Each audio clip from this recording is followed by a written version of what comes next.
Sinubukan nga ni KFF sumama sa kanyang asawa para mag-deliver. Tara mga KFF, samahan niyo ako mag-deliver.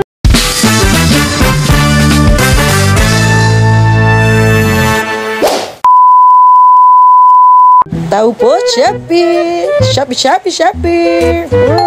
Sa una nga namin pagpunta, Diyos ko, walang tao. At eto na nga ang sinasabi ko sa asawa ko. Di pa ningatlo. Hindi ka pa man niraras sa pangatlo, Diyos ko. Stress na dyan si KFF.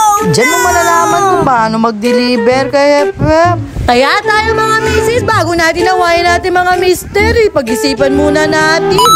Ganito pala ka-hard work ang kanilang ginagawa sa labas. Kaya habang nagdi-deliver siya, Diyos ko, nakukonsensya ako sa pinaggagawa ko sa kanya. O di ngayon, nakikitaan mo na kung paano siya rugong magkakasakit sa kiluwal. Kaya bago mo siya awayin mamaya, Diyos ko, pakanan me pa. O kaya pa yun may mamarimlandan umay. O shoutout nga pala sa mga good father dyan. Kaway-kaway naman po dyan mga KFF. Tapos nga papasok kami dito ay may nakita akong alaman. Napakaganda. Wow. Nawala tuloy ang stress ko sa init na yan. Thank you Lord, nakakailang percent na rin siya nakakatiran. Ayan na nga. Malapit na nga kaming umuwi dyan.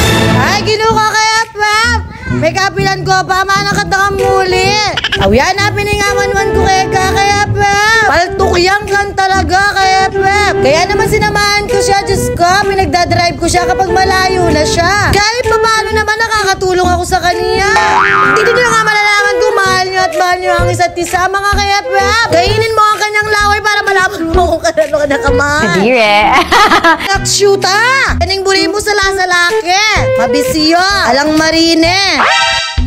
Bumaba ka na dyan at magbantay ka na lang ng bata at umuwi ka na, KFF. Para ka mabilis makatapos ang asawa mo, Diyos ko. Tikin mo ng tikiyan, KFF. Sa oras na yan, mailan-ilan na lang ang aming dinideliver.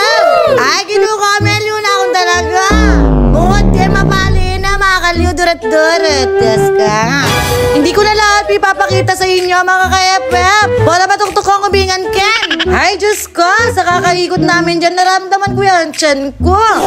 Kuya, tayo nangangapatakla pa, di pa ringatlo. Buti na lang meron kakilala ang aking asawa dyan. Talagang kinapalan ko na ang aking mukha. Talagang nakipagsiyar ako.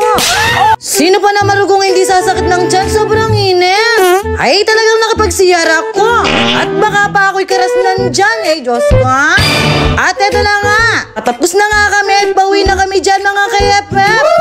Oh, hanggang dito na lang tayo.